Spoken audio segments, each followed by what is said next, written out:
Climb24 in itself has been really outstanding in terms of the kind of people that have come in, the kind of connections we've made so far.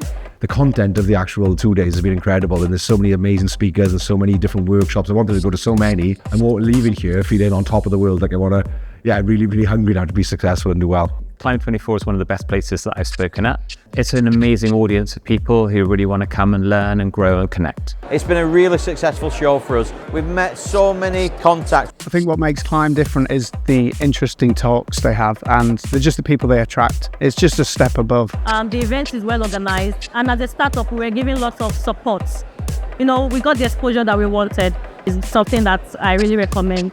Climb24 has brought together a lot of experienced entrepreneurs and investors.